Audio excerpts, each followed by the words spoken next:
Welcome to the deep dive.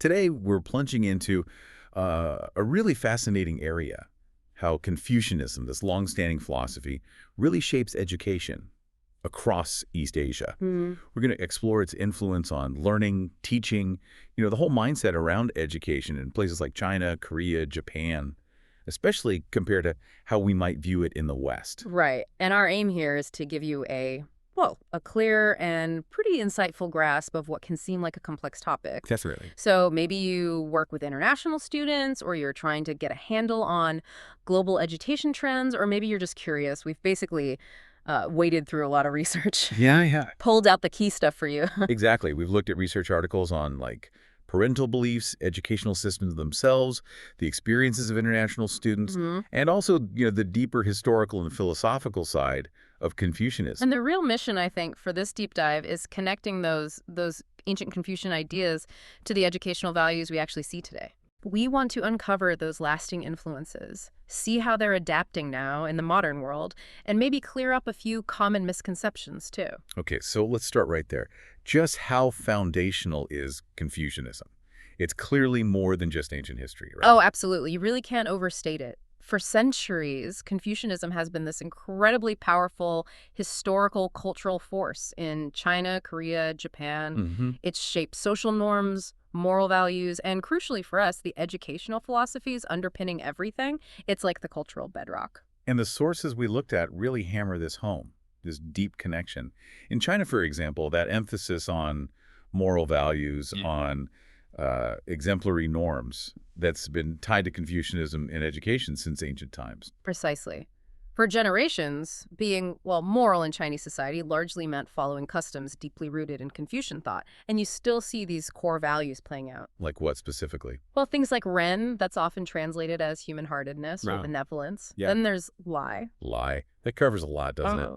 It really does. Politeness, correct behavior, rituals, even that very important idea of face saving. Ah, yes, face. And Sio, which is filial piety, that deep respect and obligation towards family, especially parents.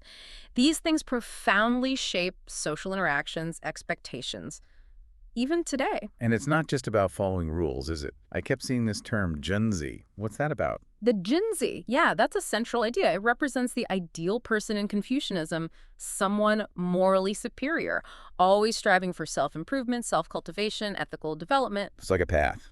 Exactly. It's a Confucian path toward moral excellence.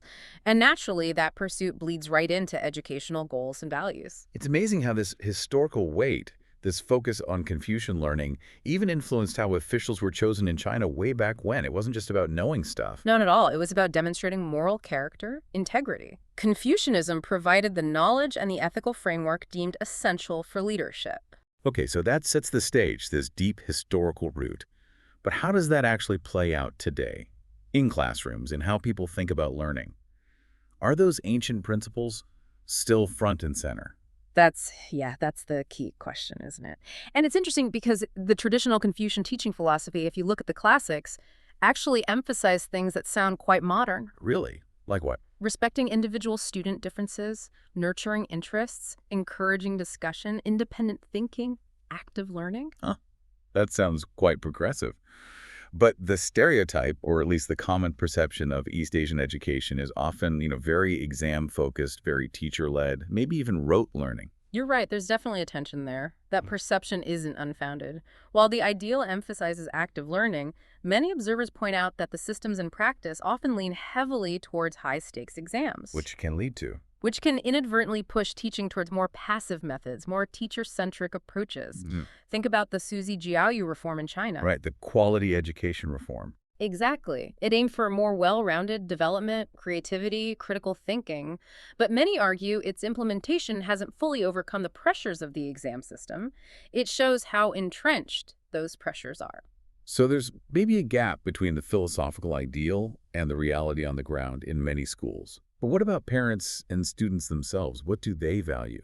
Our sources touched on this, didn't they? They did, and it's revealing. When researchers actually talk to Chinese parents and students, you find they do strongly value cultivating interests, curiosity, active thinking, good communication skills. And they connect this back to Confucianism. Often, yes. They might even reference Confucian classics when talking about these ideals for learning. It's still part of their cultural vocabulary for what good education means. We saw some great examples, like Diana, whose parents supported her drawing and dancing instead of pushing extra math tutoring she hated. A perfect example of respecting a child's interests. Or Natalie's mother, who felt genuine interest was way more important than just memorizing things without understanding. Right. And Isabel's parents, patiently answering all her questions, researching things for her. That really speaks to fostering curiosity, doesn't it? It absolutely does. Actively feeding that natural desire to know. And Sammy's father, emphasizing self-reflection as a key Confucian learning virtue he wanted to pass on within the family. So these underlying beliefs, rooted in Confucian thought, seem pretty strong at the family level. Does this connect to why some parents look towards Western education? That's a really important link, yes. For many Chinese parents, it's precisely these values wanting to foster interests, independent thinking that drive them to seek overseas education in the West. Because they feel the domestic system doesn't quite deliver on those ideals. Exactly. They perceive, rightly or wrongly, that Western systems might offer more space for that kind of development, which ironically aligns with their own interpretation of Confucian learning ideals. And layered on top of that is just the incredibly high value placed on education generally in Chinese culture. Undeniably high. Educational success is huge. And for parents, seeing their children succeed become respected members of society. That's often seen as fulfilling their filial duty, bringing honor to the family. We also read about this concept of talking reason, Zhangdali, how parents guide their kids. Ah, yes, Zhangdali. It's about parents explaining why studying matters, connecting effort directly to those filial and moral obligations we talked about. So it's not just do your homework because I said so. Right. It's framing it within their cultural value system, providing a moral rationale for academic work. Okay, shifting slightly. Parental involvement in schooling. It sounds like it might look quite different in East Asia compared to, say, the US or Europe. That's a fair observation. Research suggests there can be structural and cultural factors that lead to maybe less formal direct homeschool engagement than is typical in some Western models. Things like longer school hours, maybe different cultural views on the teacher's authority. Things like that, yes. But, and this is crucial, it doesn't mean parents aren't involved. They often are, just in different ways. How so? Well, there's what researchers call effective involvement, just being present, creating a stable home environment for study, or using social networks, talking to other parents, gathering information to help their child. It's often less visible, less formal. And we also saw that parents might hesitate to directly challenge a teacher. That links back to cultural norms again. Yes, very much so. Maintaining harmony, avoiding confrontation, that concept of face. It means parents might be reluctant to openly disagree with or criticize educators, even if they have concerns. It's such a complex mix of tradition and modern pressures. Yeah. Okay, let's zoom out again. How are Eastern and Western educational philosophies typically contrasted? What are the usual descriptions? Well, the broad brush picture often paints Western education as emphasizing self-expression, creativity, individuality, maybe more egalitarian classroom dynamics, while traditional views of, say, Chinese education highlight things like rote learning, hierarchy, teacher-centered instruction, discipline. And we have the Socratic method in the West as a key example that focus on dialogue and questioning. Right. The Socratic method actively builds knowledge through questioning, integrating new ideas. That's often contrasted with what's sometimes seen as the traditional Confucian knowledge transfer model. Where the teacher mainly transmits existing knowledge. Historically, that was often the view, yes. But we need to be careful not to oversimplify. How so? Because, as we touched on, traditional Confucianism also talked about heuristic education, guiding discovery and tailoring teaching to a student's natural ability. It wasn't just transmission, even in theory. Good point. It's never black and white, is it? Never. And remember that Pearson report back in 2014, it highlighted the success of East Asian countries in building strong basic skills and having a culture that really supports education. There are definite strengths there. Which brings us to the experiences of Asian international students who come to study in the West, like in the US.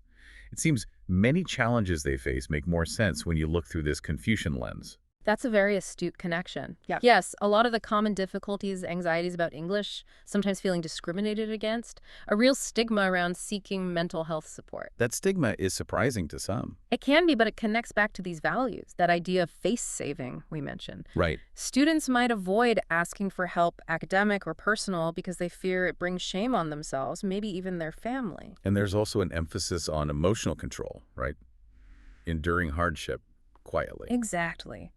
Managing difficulties privately is often valued, so reaching out to counseling services, even when needed, might feel culturally uncomfortable or like admitting failure. And faculty in Western universities might sometimes misunderstand these students.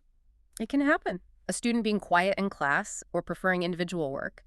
It might be misread as lack of interest or irresponsibility, instead of understanding potential cultural factors or language anxiety. So Confucianism is clearly enduring, but it's not frozen in time. It's interacting with globalization, Western ideas. Things are changing. Definitely evolving. There are adaptations, tensions. We saw that example of Yuan Shen, the Chinese parent, Hmm. deeply committed to Confucianism, but also influenced by Western psychology, child development ideas, leading to some interesting contradictions in his parenting. And there's also that trend of reviving Confucian education in China, happening alongside more individualistic trends and parents seeking alternatives. It shows how dynamic it all is. And while stereotypes of Confucianism might paint it as rigid, the research suggests those core learning beliefs fostered in families about interest, creativity, active thinking are often quite aligned with Confucian ideals.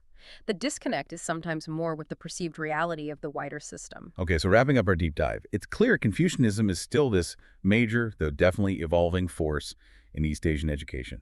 It shapes parental values, the systems themselves, student experiences, both at home and abroad. Absolutely. And the real aha moment, perhaps, is seeing how understanding these cultural roots is just so vital for bridging gaps for better cross-cultural communication, especially in education. Totally agree.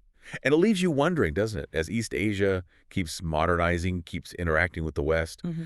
how will that balance keep shifting between tradition and new ideas? Hmm. And maybe, just maybe, what could Western educators learn from some of the enduring strengths within that Confucian tradition once we look past the stereotypes? Definitely something to think about. Thanks for joining us on this deep dive.